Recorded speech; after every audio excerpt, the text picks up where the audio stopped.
Coming up on Carolina This Week, State Representative Alan Clemmons talks to us about what's happening in Colombia, including his Second Amendment education bill. We're also going to hear about a golf tournament you can get involved in to take a swipe at cancer. Carolina This Week starts right now. This is Carolina This Week.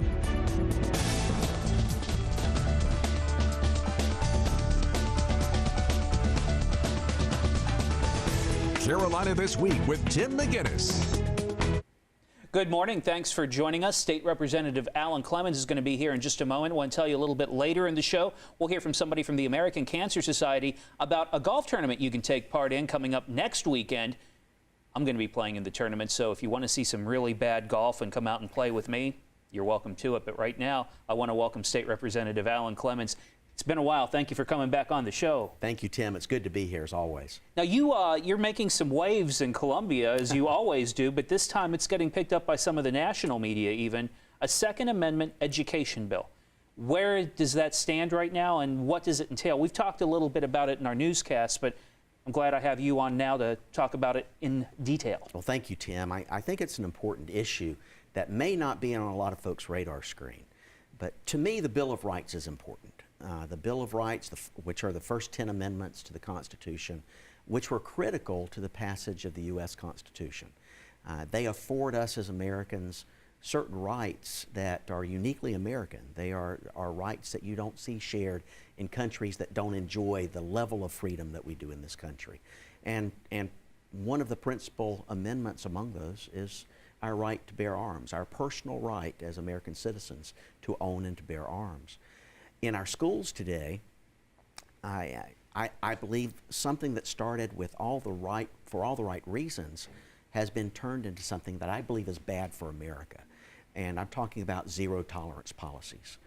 Those policies that say we don't care about the facts, but if anything is brought up with regard to guns inside the schools, it's forbidden language, and you'll be punished for it. We've seen that recently in Somerville, where a child wrote an essay as the result of an assignment about a story where he shoots a dinosaur. He goes hunting for a dinosaur and kills his neighbor's pet dinosaur. He ended up being suspended from school and turned over to the authorities, arrested, a young child, because he wrote about guns. That's zero tolerance, and it's fact intolerant. And it's producing a generation of children that have no appreciation for what the Second Amendment is and what it does. Critics might say, though, you look at what happened in any number of school shootings, this is something you got to take seriously in this day and age, and you can't take threats lightly. Granted, I think the case you're talking about was extremely young, but particularly in high schools, and that's where I imagine this Second Amendment education would take place. Yes, it would, and the Act would provide that we do several things to inform our youth, our children, the students in school, about what the Second Amendment is. So it would require teaching as a part of the constitutional teaching in school. It would also require teaching about the Second Amendment. So our kids leave school understanding what the Second Amendment is. Right now in South Carolina, we mandate one grading period of instruction with regard to the U.S. Constitution. My bill simply provides that a portion of that time be devoted to understanding the Second Amendment. And I would favor understanding the entire Bill of Rights in addition to the Second Amendment. It also provides that during that slowest period of school, right before Christmas break, that there be an opportunity for students to participate in a Second Amendment contest. Through their artistic abilities, by writing an essay or by creating a poster that depicts what the Second Amendment means to them as an American right. And then those entries would be judged by the Sportsman Caucus of the General Assembly, and the winners appropriately honored in the legislature. These are just a few things that I think we need to do in order to right the wrong of being silent in schools with regard to the Second Amendment, so that our children understand it, our students understand it, and when they then graduate from high school, our incoming leaders in city councils and county councils and state legislatures and in Congress, they will know what those rights are about, those Second Amendment rights. And it won't be a nebulous idea that should be relegated to the pastime of our forefathers.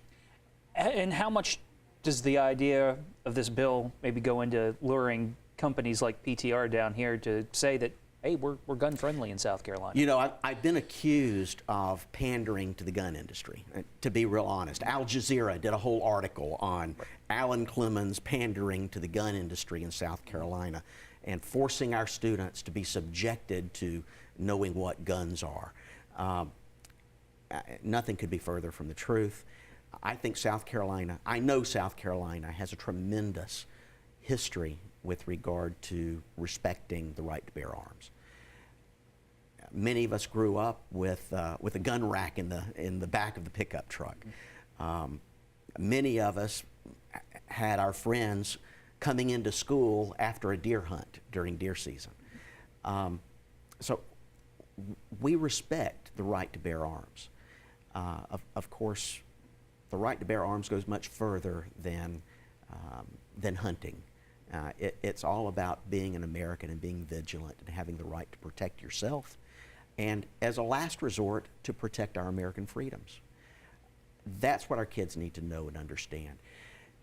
It is a fact, though, that because of that respect for the Second Amendment that we have in South Carolina, that gun companies are interested in our state. They are interested in leaving places like Connecticut, where their legislature has passed Second Amendment regressive legislation that makes you a criminal if you own a gun that hasn't been registered with the government. Those kind of policies, I believe, will never happen here in South Carolina. For that reason, I call South Carolina the Second Amendment state, and gun companies and CEOs of ammunition manufacturers and allied industries are looking at South Carolina as one of the handful of states that would be a good state and a friendly state in which to do business. Where does the Second Amendment education proposal stand now? It's in committee right now. It's in the Education and Public Works Committee. Tommy Stringer is the subcommittee chairman handling the bill. He and I are involved in discussions now to get the bill set up for a hearing. We expect that to happen within the next month. Do you think it'll make it to the floor this session? I think it will. All right. Well, let's take a break. When we come back, let's talk about jobs, economy. You're the #1 go-to guy in the legislature to talk about I-73, so we'll talk about that a little bit too. Stay with us. We'll be right back.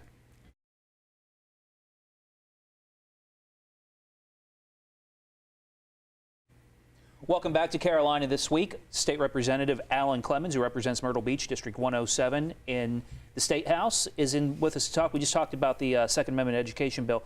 What else are you eyeing in Colombia right now? Obviously, we need jobs in everywhere, but particularly in our part of the state. What do you think? What do you think is going to come out of Colombia that might bring some?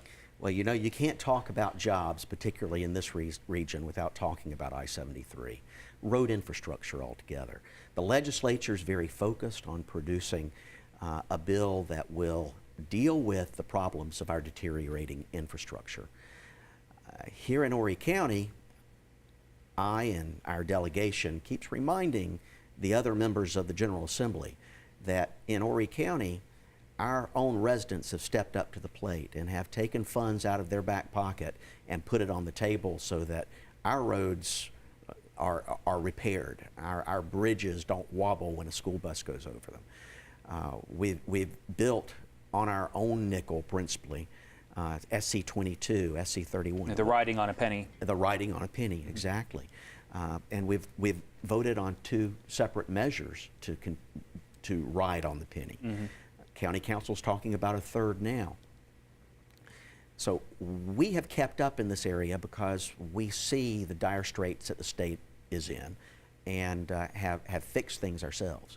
What we need state and federal help with is relieving the congestion that we have during the busiest tourist seasons and taking care of the safety issues that result from having principally 4 lanes of travel coming into the beach on 501 in the event of a major disaster, like a hurricane during August tourist time, for instance.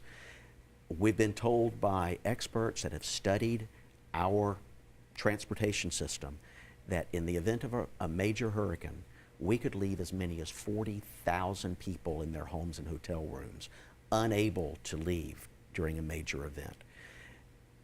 That means the loss of life in such an event.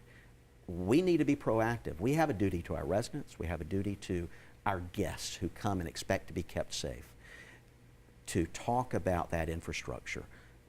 For me and the delegation, that means I-73.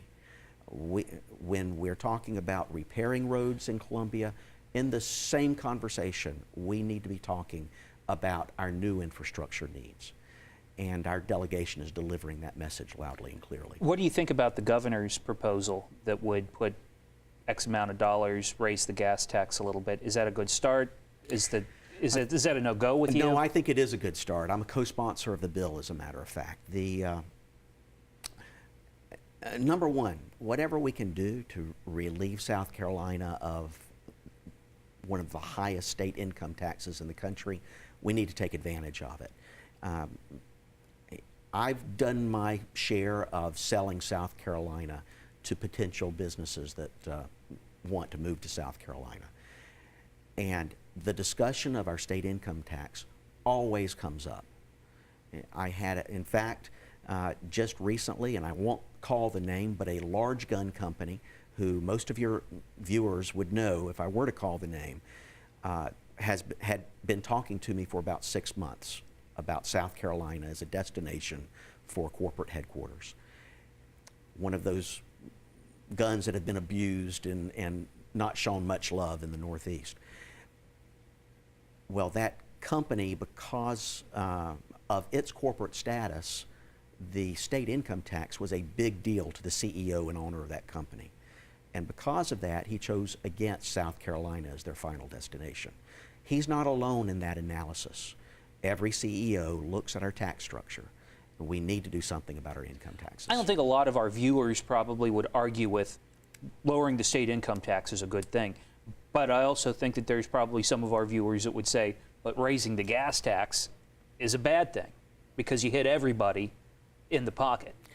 The governor has come to understand that when you look at the state as a whole, we have a transportation issue. We have roads that are crumbling around the state. We have bridges that are unsafe. And we have a Department of Transportation who's telling us we do not have, nor under the current revenue situation will we ever have, the funding to be able to stay ahead of that curve. Not to catch up with the curve, let alone stay ahead of it. So with that knowledge, the governor, I think, pretty bravely, because she is as opposed to taxes as I am, but she cannot find another way to address the problem without a gas tax increase.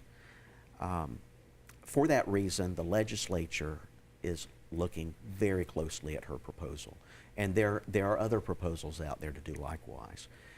And there are many that are arguing that when you look at where we are in gas tax per gallon, we're one of the lowest in the country. That's not a bad thing in and of itself. I like paying less for gas. When you look at our competitors in Georgia and North Carolina, our neighbors, you see their gas taxes are much higher. And the argument is there that there would not be a competitive disadvantage to South Carolina by approaching the lowest of those two states. I want to backtrack a little bit now, back to fixing that infrastructure. Since I've been here looking at you guys up in Colombia for the past 6 years or so, we probably never had as much power in Colombia, at least in those 6 years, as we do now. You recently switched over to a different committee, and that committee could have a lot to do with things getting fixed. It does. The all-powerful Ways and Means Committee. Yeah. Yes. And I've enjoyed my tenure on the Judiciary Committee dealing with election laws. That's been an enjoyable endeavor for me, and I believe we've made some real difference to making our election system stronger in South Carolina. So I've moved outside of my comfort zone, and now I am on Ways and Means this year, and it's been an interesting few months. Do you see how things are divvied up maybe a little bit? You see how the sausage is made, I guess, so to speak, a little bit more than you did? I see it much closer. I even have a little sausage mixture on my own hands from this last round. But it's an interesting process. I find that there is waste in government. There's no question in my mind. And our delegation is focused on relieving the taxpayer to the all extent we possibly can of that waste. At the same time, there are real needs that must be answered through state government funding. I was in Colombia recently. I think I saw you at the same event. It was the Chamber's event to kind of show off the Grand Strand to other lawmakers. And as I do at those events, I like talking to lawmakers from outside of our area, see what they're thinking. And every time I talk to them, and this time was no exception, I talked to a senator out of Greenville. We love the Grand Strand. In fact, the senator went on to say that I've been down there before, and I know what trouble you have getting to the beach sometimes in the crowded tourist season. That's all fine and good, but it seems like everything goes up to Charleston, goes to Greenville, doesn't come back here, even though everybody says, "Oh, we see a need for it." Do you think they really are beginning to see a need for it? They are, and there's several reasons for that. One is our delegation from Horry County is larger than it's ever been in history. Thanks to redistricting, our population justified certain changes, and we were able to respond to those changes through redistricting. We now have 10 members of the Horry County Legislative Delegation. Prior to redistricting, we had 7 members. So of the total number, fixed number in the General Assembly, we have a greater share of the General Assembly. So our voice gets louder, and people listen to that louder voice. And there are other things we're doing to be proactive. I remember 13 years ago in my freshman session, my other 20 freshmen were generous enough to ask me to be their freshman caucus chairman. And in working with the chamber, the Myrtle Beach Area Chamber, we put together a first ever freshman retreat to Myrtle Beach. And that was so well enjoyed and so effective in conveying our message to the General Assembly that has been repeated in every session since that time. And I just had a member come to me who is now the majority leader in the South Carolina House. He came to me just last Wednesday, excuse me, and said, "Alan, the smartest thing you guys have ever done was to get me to Myrtle Beach, so I understand your transportation problems and your need for I-73. Yeah, you have to drive in here. There's no way you're not going to see what some of the needs are. That's right. All right. Representative Clemmons, thank you for being here. Hope to see you again here soon. Thank you. Always good to be with you. All right. Stay with us. We'll be right back. We're going to talk about a golf tournament to fight cancer. Be right back.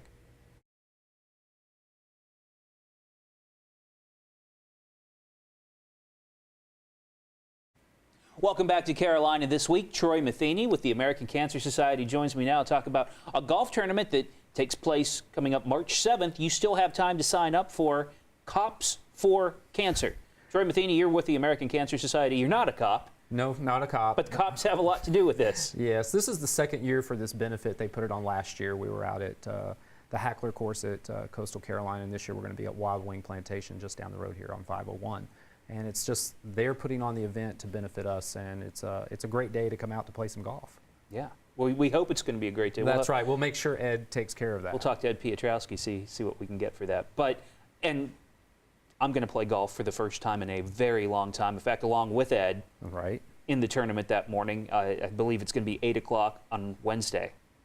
Nope. Saturday. Good. 8 o'clock on Saturday. Yeah. I was looking at last year's information. Yeah, when you said that, Saturday. I was like, you must be thinking of last year. Saturday, March 7th. Yeah. Yep. How does this come to be? This is Highway Patrol and South Carolina Highway Patrol. Yes. Did they approach you, say, hey, we want to help you out? Actually, they did. They did. They came to one of our staffs and said that they would like to do something to benefit us, and they thought of the tournament and started working last year on it. And a lot of attorneys come out and play because of that relationship that they have, and it's a good group. Probably the nicest thing about this is Beach Automotive Group. They're our title sponsor. They sponsored it last year, and they're doing it again this year. They've been involved with the American Cancer Society for several years. They've actually were the title sponsor of our Relay for Life event a couple years ago. So they actually have 3 teams from Beach Automotive that are going to play. So, wow. So they're going to be out in force. Yeah, and doing something for cancer is a lot like doing something for the Heart Association. I think every one of us, our lives have been touched by cancer. Yeah, it would be a very, very rare thing to see somebody say that they have no idea, whether it's not personally, but just a family member that has been touched by cancer. And that's what kind of polarizes people to it, because somebody has seen somebody in their family go through it, and so they want to make a difference. And every little bit helps towards what we as the American Cancer Society try to do, is foremost fund research. And I was going to say, so most of that money that's raised, that's what it goes toward, is funding research to find a cure. Yes, I mean that's the premier thing, is research to find that cure, find that treatment. The technology, which is over the years has changed, and we're finding now, when the American Cancer Society started in 1913, 1 out of 3 survived their cancer. Now the statistics say 2 out of 3 survive their cancer, and that's just because of technology, drugs, treatments, all that have come through the American Cancer Society. As we were talking before we went on camera, prevention. Prevention, yeah, and that's probably the thing. I think people are a little bit more talking with their family about their health and what they need to do, and just checks, you know, going to the doctor, checking themselves, you know, just for any abnormalities, you know, that come up. Right. And if you come out on Saturday, March 7th, besides watching me possibly, you know, throwing a club or two, no club throwing. breaking a window, you know, by accident, of course. Of course. What else are people going to be able to expect? It's just going to be a lot of fun. You know, they're going to get there at 7 a.m. for registration, and we'll have a few goodie bags to give out, let them go hit at the driving range, and then it's captain's choice, and they'll spread out and start playing. And there's going to be a long drive contest, which you could get in. You might win a driver. There'll be a putting contest along the way. We also have Freedom Boat Club, which is up at the north end. One of the par 3s will be, if someone sinks a hole-in-one, you're going to get a year membership to Freedom Boat Club. And so that's, you know, that's a good incentive there. All right. Well, it sounds like a good time. Let's put the information up on the screen so people can see how to sign up early for this. Cops for Cancer. It's Saturday, March 7th at the Wild Wing Plantation. Tracy.Gooley@cancer.org.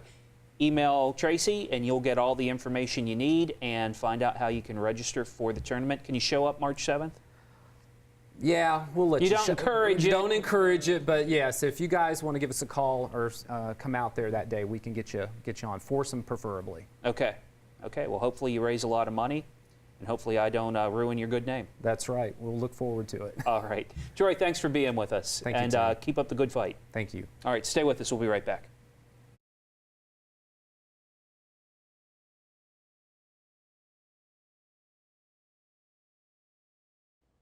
Thanks for joining us for Carolina This Week. Hope to see you back here next Sunday morning at 11.